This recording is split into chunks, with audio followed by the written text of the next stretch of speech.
everyone, welcome to another episode of podcast called Vytrvalost. In English I would translate it as endurance, and this episode is very special for us because first it's our first ever episode recorded in English, and second we have very dear guest here, our friend Martina Tresch. Martina is a long distance runner. She's former Swiss national team member obviously in running. She's also mother. She's physiologist / masseur. Yeah. And yeah, welcome Martina. Hi, thank you for having me. Hi Martina, welcome. Martina, how would you introduce yourself? Did Vojta forget anything? No, I think he did a good job. I like to run, I like to be outside. Okay, so can we say that you are outdoor lover? Yes, absolutely. Okay, fine. Martina, Watching your nice Kenyan bike over there, right? Yeah. Behind the camera. And tricky question to kick our discussion off, and it's a question that we asked every guest. What does endurance mean to you? I think it's a bit of a way of life. Mm-hmm. It's that it comes obviously something you train with the sport, but it keeps going with you through many aspects of life, I believe. Mm-hmm. Mm-hmm. It means to grit your teeth once in a while. Okay. Yeah, but also be able to enjoy the moments as you Okay. or outside. Yeah. So it's a way of life for you. Yeah. Okay, it's nice. Thank Yeah. you. I don't know why, but first it sounds more cool in English than Czech. And it also sounds more simple, which is more important and not Yeah. the coolest thing. Okay, Martina, let's start over in Switzerland, because I didn't mention in the introduction that you come from Switzerland, and the interesting thing is that we are recording in our favorite spot here nearby Pilák Lake in Švýcarské Vrchy in Czech Republic, near Žďár nad Sázavou, where we moved from Switzerland.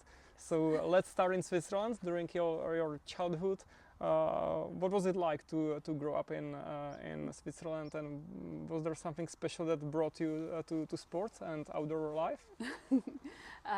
We grew up in a city probably a little bit smaller than Žďár, Okay. but there was also, or still is, beautiful forests around. Mm-hmm. My parents were like medium outdoorsy people, but they definitely took us like to the forest all the time for playtime mostly. I started exploring the forests and the hills around mostly by myself once I started getting into running. Like we were doing some hikes, but like really getting to know the forests and the outdoors, I mostly did it by myself once I started running. So your journey to running and sports was quite organic, quite natural. It was not like something that your parents would ask you to attend or join some special team or something? Yeah, my mom wanted me to play a sport. She put me in a track team. Okay. I had to do all the events. I was very small child, very not explosive, so the only thing I really excelled at was the running. Okay. And not the sprinting. In which age did you start?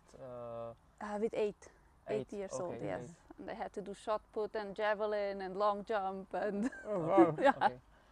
And we were discussing a little bit which language we will choose today.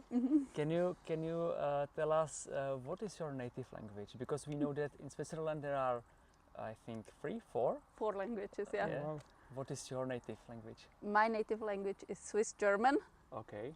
which we don't have our own writing. We have to write German in school, but the Swiss German language we classified as an old language, even though it doesn't have writing. It's very different. We change the grammar, we change many words from German, but still, due to TV and school, we learn the German language as well. Yeah. Okay. And we get to learn some French and Italian in school, but that didn't stick so well. Okay. And we also know that you have one sister.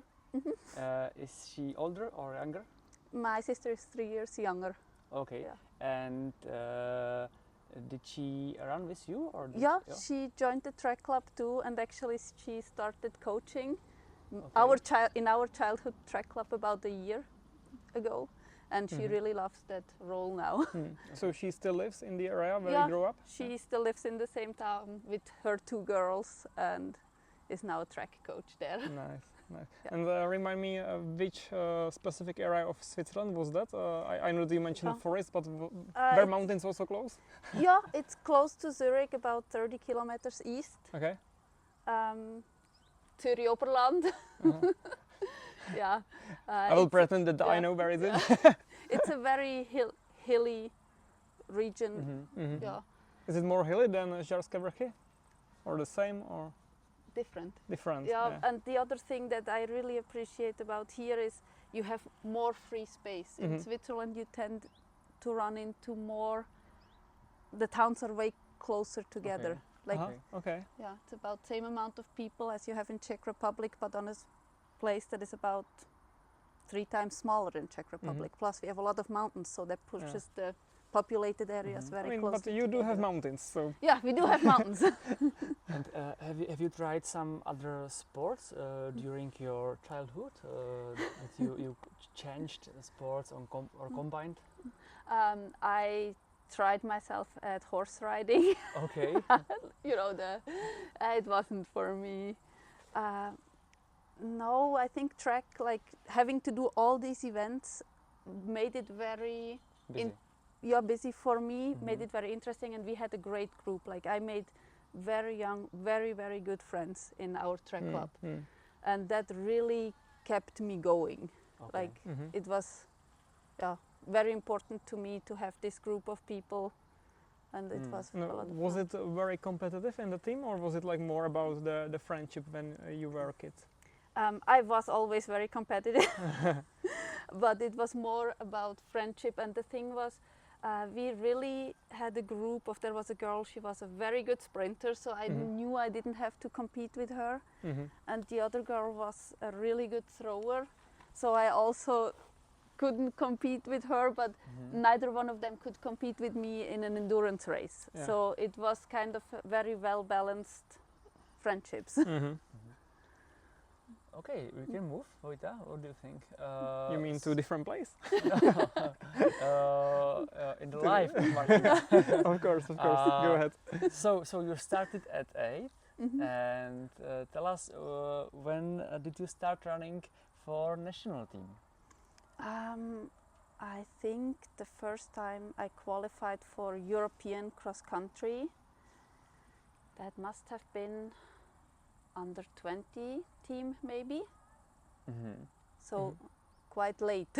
So maybe let me put one question a few years before that. So when you were like in that age between 12, 16, when there are many changes in life, in that age, very already like training big time and thinking about making it like, I'm not sure if you were professional, but like really making it on the national team, or was it still like activity just for fun, and you were processing or progressing with your performance gradually, or was it like, okay, now I want to make it to national team? I always was the one I missed out on every team to make.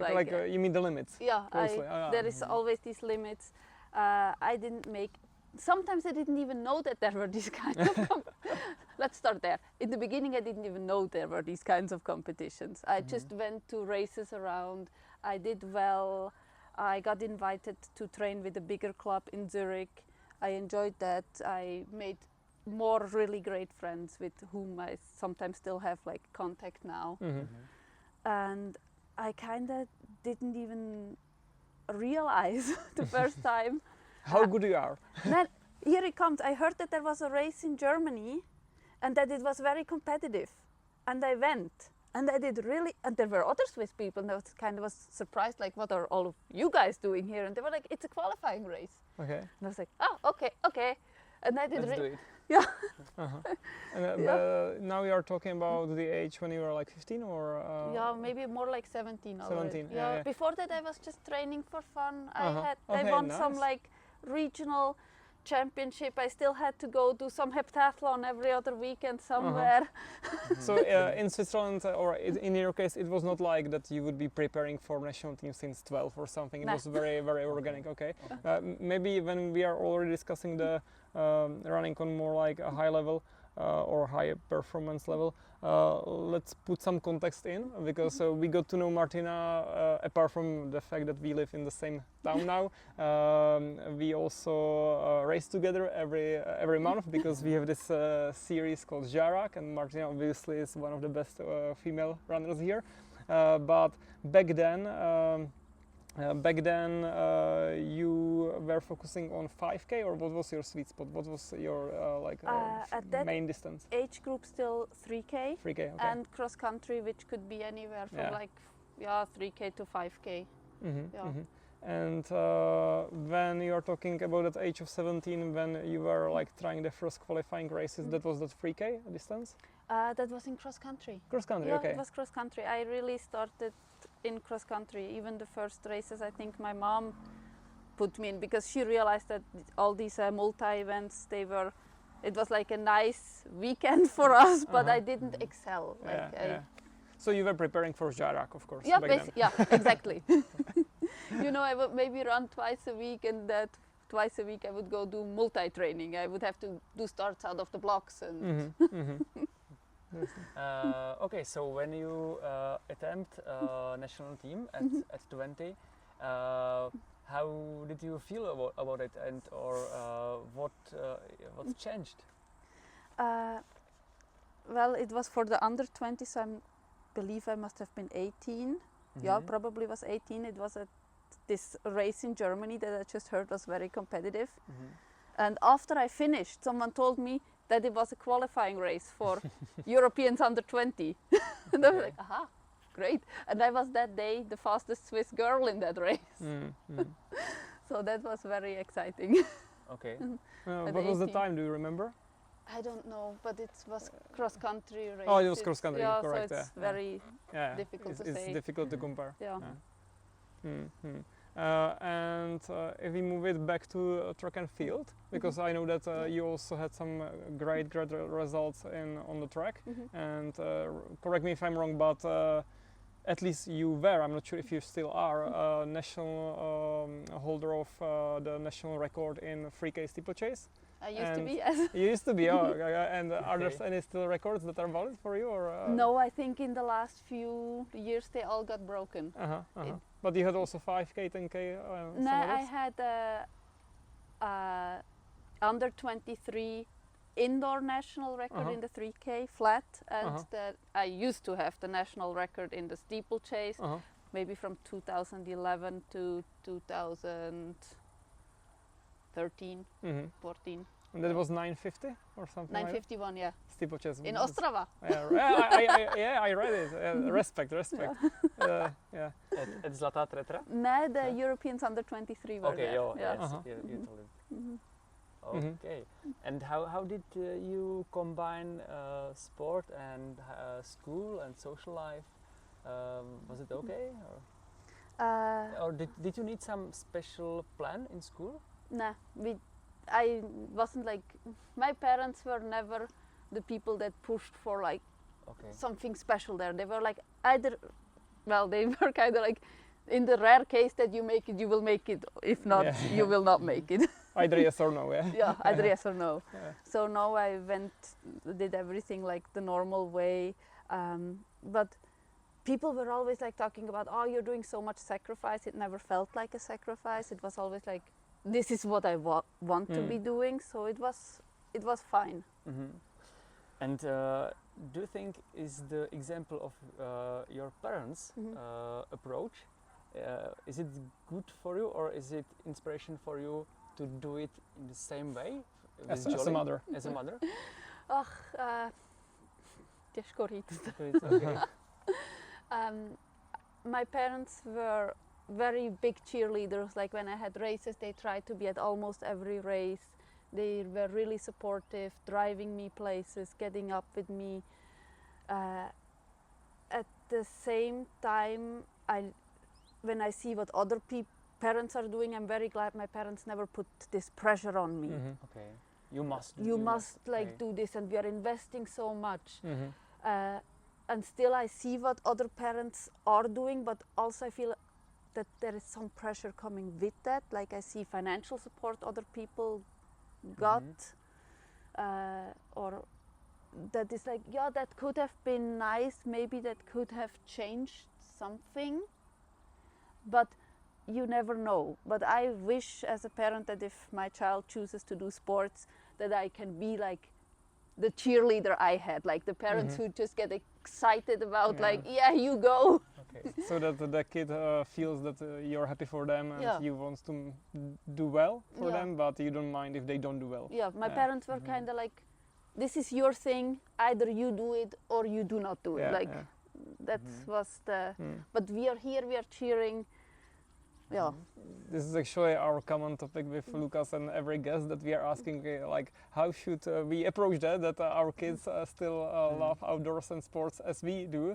And of course we are leading by example, but it's never-ending question that we have, how to approach it. So do you have some special tactic, or you don't think about it yet, or? I don't think about it yet. Like, I'm asking because you are the first guest who made it to Swiss national team in this podcast. Yeah. So I still say my biggest fear is that my daughter doesn't want to do sports and want to learn an instrument. Because I'm very terrible at music and I will not be able to like help her in any way. That I really can just be like, yay, it sounds great. You will be cheerleader. Yeah, exactly. But I will not be able to do like. So that's like it's like my fear that I'm like, it sounds great. No, I cannot help anything. Okay, Martina, let's bring it back to running from sharing our tactics about growing up our children. I know that you studied in the US, and I think it's quite interesting for our listeners because not so many people in the Czech Republic know NCAA and the level of running and long distance and cross country running in the US, and you made it on the team over there. So maybe my first question is, why did you choose to go to study to US? Was it already regarding the running, or did you went there study and you made it on the team? What was the approach? After I performed at European cross country, I got basically a recruiting letter from university. We have some interest in you coming here. How do you feel about this? And I had another Swiss girl who already was studying in the US. She was a few years older. Was my roommate at this European Championship, and she was like, it's great, we have so much fun. If you get an opportunity, try it. So after I got this letter, it actually didn't work out with that specific university, but it worked out with a different team. So I wasn't really planning on university so much until I got that offer.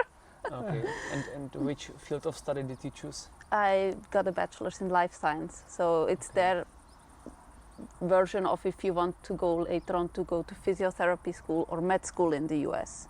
Because you, not like in Europe where you straight go into this program, there you need to first have like another degree. And I wasn't really sure what I wanted to do. I just always had a huge interest in medicine and physiology things. So I was like, I will do this and see from there. I stretched it out really long so I could stay there the maximum amount of time and enjoy my time. So where did you study in the US? In which state? In the state of Kansas at Kansas State University. Okay. Yeah. So Midwest. Yes, the Midwest. very, very Midwesty. Yes. Okay, I'm asking because obviously the US is so big that it has so many differences. So how did you like it? It was very different experience. Campus was huge.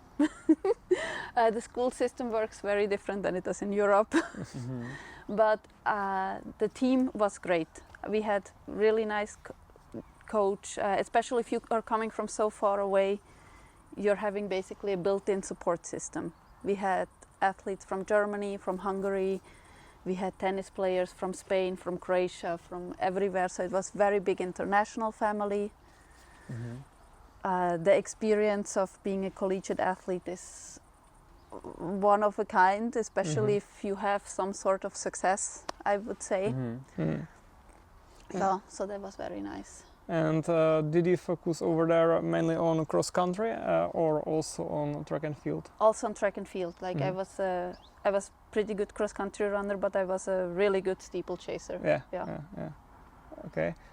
So tell us a little bit more about the NCAA and the level of performance over there. Like, was it very, very competitive and very different to Switzerland, or was it comparable a little bit? Maybe we can explain more what it is. They basically have a collegiate running league, which is the NCAA, and it's more competitive than basically every country's national championship in Europe. In Europe, yes. Okay. And we are just talking about people that are basically something between, let's say, 18 to 23, maximum 24 years old. And if you are an NCAA champion, you were sometimes very likely to also medal anyway at your country's national championship, but also to medal at the European Championship, like, or maybe even world, right? Because the competitiveness is so high. Okay. So it was very competitive. It comes also with, you really have to buy into the training. In my case, it came with a lot of injury. Like, the more I'm looking back on this time, I see that my body probably was never really meant to handle all this training. Plus, the coach's livelihood kind of depends on his best athlete's performance. So they are, even though they like you as a person, they maybe push you at times a little bit harder than what they should. Plus, if you don't make it, there is very likely 5 other ones behind you. I heard this from many people, because nowadays it's more common that people from Czech Republic also go to US, and I heard that there were many people who actually had some injuries and stuff because the training regime and system is so different. So how was your typical day in the US on the university? Cross-country training started at 6 in the morning. The cross-country was in the fall season, usually from whenever school started in August. So you get up at, rolled out of bed at 5:15, made it there by 6, train from 6 to 7:30, short before 8. See that you have your first class maybe at 9, so you can eat something in between. And then some days you have 2 trainings. So you are either at the track or in the weight room again, whenever you're done with classes. If that is at 3 or at 4. And then you have in the evening study hall, where you have to get hours that you're actually passing your classes, because that's the nice thing. If they want you, if you're in an athletic program, they want you to leave with a degree. They don't just, because there used to be times where people would attend school just for the sport and then leave without a degree. So they made sure that we were passing all our classes, that our homework got done. Okay. Like they really controlled us on that. That supported you, or was it also like a little bit pushy? No, they supported you. And was it hard to finish studies? No. Okay. Oh. So you spent how many years did you spend in I the US? spent in the end 5 years there, because I got so many injuries that the NCAA allowed me to prolong my scholarship. It's a nice experience. If you could go back, would you choose studies in the US again for this experience? Yes, I would probably treat myself with more compassion. How I said, I was always very competitive. And every training group I used to be in Switzerland, I was the best athlete. And I got there, and suddenly 3 girls were running faster than I was. So made myself basically every training a competition because I was not used to it. Yeah. Okay. Also, then the amount of, I think I stressed myself too much because I didn't know the system and I wanted to perform instead of being like more, But it's not just part of a failure of the system, it's also a part of my personality that I like to test my limits and in comparison with other people.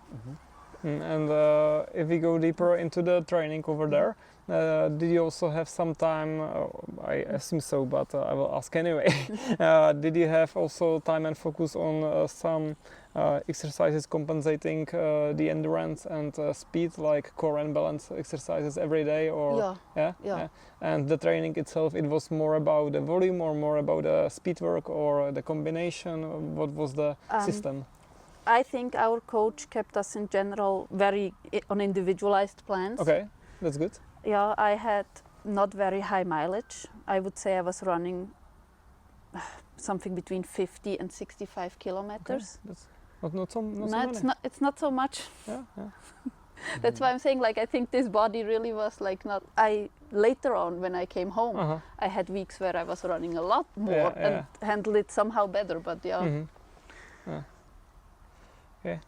And did you travel a lot around the US? That was one of the greatest parts about this. You get to see so much.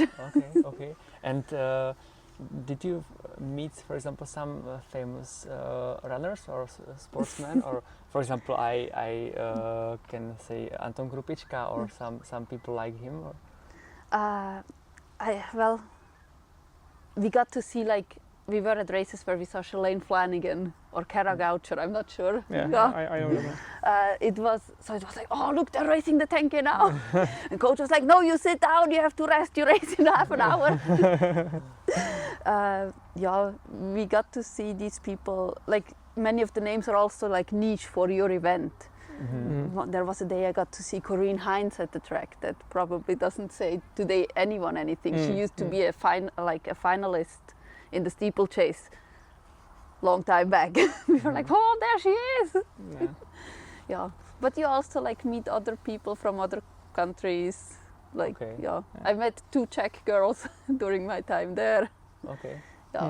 Maybe just to wrap up the section about the NCAA, quick recommendation to anyone who wants to learn more about this.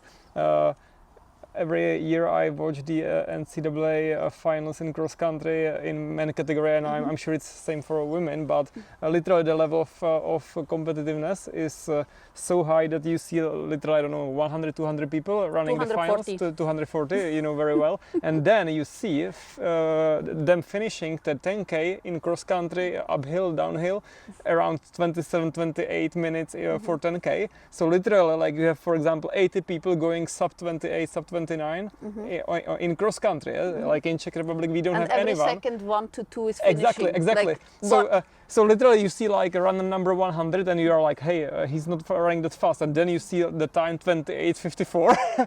100 people within the first minute. And it's so inspiring. Like in Czech Republic you don't essentially have anyone who can run it on flat, on the tarmac. So the level is absolutely different to Europe. We can go on, but go check it out. But also when you see how many of them in the end are still there. Not many. Nah. Yeah, and many of them get injured, right? And they are not like lifelong runners in the end. Anyway, we can move on. So, and is it possible that some runners moved to some ultra running scene, or? Yeah, I believe so. Okay, and was it, for example, your plan, or? I came home and still wanted to run track. I think I produced still 2 decent track seasons when I was back in Switzerland, maybe 3. And then life had other plans. Yeah, you mean already jolly kids, or? I met Marianne and the next injury, and then we started downhill biking. so do we blame Marianne or injury? Nah, more like the lifestyle of trying to make it is like, that's where I'm saying like, where other people maybe had like more support from different resources, but then at some point you're turning 26, 27 and you're still not like in any program that guarantees you money every month, because just because you make a national team for Europeans or in cross country doesn't give you automatically money. So you're working part-time so that you somehow can schedule all your training and your training camps, because you need more days off and whatever. So, and then all your money is basically spent on traveling to other places around Europe to get into fast races. So at some point you're like 26, 27, you have barely saved any money and you're still not at the top. So then it's like, what is gonna happen next? Like, will this breakthrough happen? Is it gonna come? Do I want to wait for it? Like, do I want to try for it?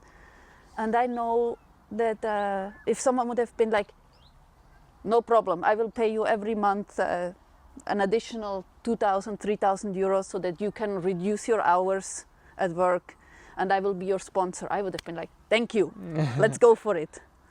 But being myself, like suffering every few months from some injury, not being able to switch my job to more hours during that time, even though I could have had finally like worked more. And then you're like, I'm not getting anywhere. So it was like that.